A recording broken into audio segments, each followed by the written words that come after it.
జగన్ శవ ఫ్యాక్షన్ రాజకీయాలు చేస్తున్నారని ఏపీ హోంమంత్రి అనిత ఫైర్ అయ్యారు. కుటుంబ తగాదాలతోనే లింగమయ్య హత్య జరిగిందని, దాన్ని రాజకీయ హత్యగా జగన్ చిత్రీకరిస్తున్నారని ఫైర్ అయ్యారు. లింగమయ్య కుటుంబాన్ని జగన్ పరామర్శించిన తీరు బాధాకరమన్నారు.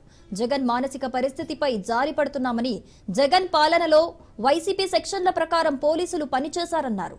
ఒంటి మీద కాకి చొక్కా పడాలంటే ఎంత కష్టపడాలో తెలుసా జగన్ అంటూ ప్రశ్నించారు. మహిళా ఎస్పీని బట్టలు ఊడదీస్తా అంటావా అని ఫైర్ అయ్యారు.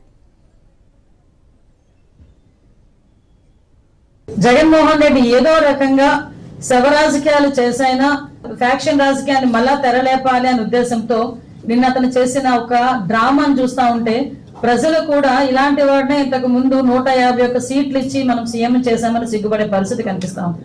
ఎందుకని చెప్తున్నానంటే, ఒక కుటుంబ కలహాల నేపథ్యంలో జరిగిన ఒక హత్య, బాధిత కుటుంబాన్ని పరామర్శించాల్సిన తీరు చూస్తే నిజంగా చాలా బాధ అనిపించే పరిస్థితి. అదేవిధంగా అతను నైజం కూడా బయటపడిన పరిస్థితి మనందరికీ కనిపిస్తుంది. ఐపీసీ సెక్షన్ ప్రకారం అన్నది కాకుండా వైసీపీ సెక్షన్ ప్రకారం అని చెప్పి పోలీసుల చేత కూడా పనిచేయించి పోలీస్ వ్యవస్థని కూడా నిర్వీర్యం చేసేసి ఈ రోజు అదే పోలీస్ వ్యవస్థ మీద విరుచుకుపడే పరిస్థితి చూస్తా ఉంటే జగన్మోహన్ రెడ్డి మానసిక పరిస్థితి కూడా మేము జాలిపడాల్సిన సందర్భం. కాకి చొక్కా నేను ఓడదేస్తాడట, అది కూడా ఒక ఎక్స్ సీఎం మాట్లాడే భాష.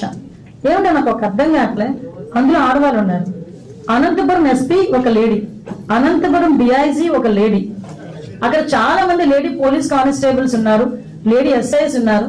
అలాంటి వాళ్ళ గురించి బట్టలు ఊడదీస్తాం అలాగే ఇలాగా మాట్లాడుతా ఉంటే సిగ్గనిపించట్లేదా? సంస్కారమేనా అది?